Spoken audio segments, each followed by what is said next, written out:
Fox 5 News at 5 starts now. Well, the heat can take quite a toll on your car's air conditioning system. A mechanic we spoke to says even newer models can take a beating in these sweltering temperatures. And Fox 5's Portia Bruner live in Cobb County with more. Portia, you do not want to be caught without air conditioning today in your car. You absolutely not. And you know, we all have a sense of what these sweltering temperatures can do just on our own bodies. But the mechanic I spoke to right across the street over there at AutoCool told me a lot of drivers just don't really have an appreciation of what this heat can do to your car. That is until your air conditioning goes out.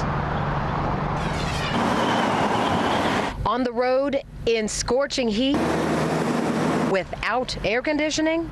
Horrible.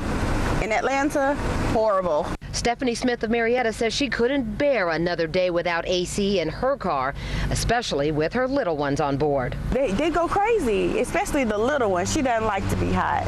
She's one of many customers who packed the service center at AutoCool in Smyrna Friday.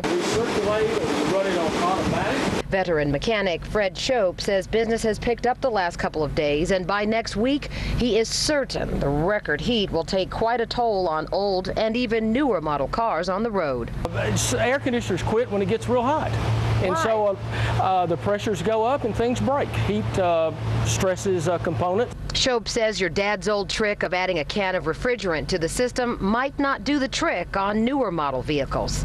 It might only hold 14, 16 ounces, and you put a whole can and you've overcharged it. So you have to be careful. What happens if you overcharge it? Then things start tearing up, the switches start having to cut it off, and you start stressing the components, and then your air conditioner tears up. And he says if your AC isn't running the way it should, shut it off. I promise you, it will save you money, because when they don't work properly and you continue to work them, components are being damaged.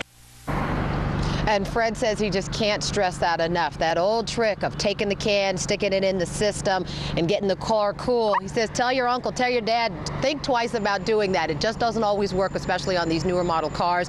Shut off your AC. Don't keep driving with it, because as Fred said, the components start to wear down even more, which could cost you even more. He says the average cost for automobile repair for air conditioning is about $300. So do what you can to keep those costs down. We're reporting live from Smyrna in Cobb County. Portia Bruner, Fox 5 News. Good advice there. Thank you, Portia.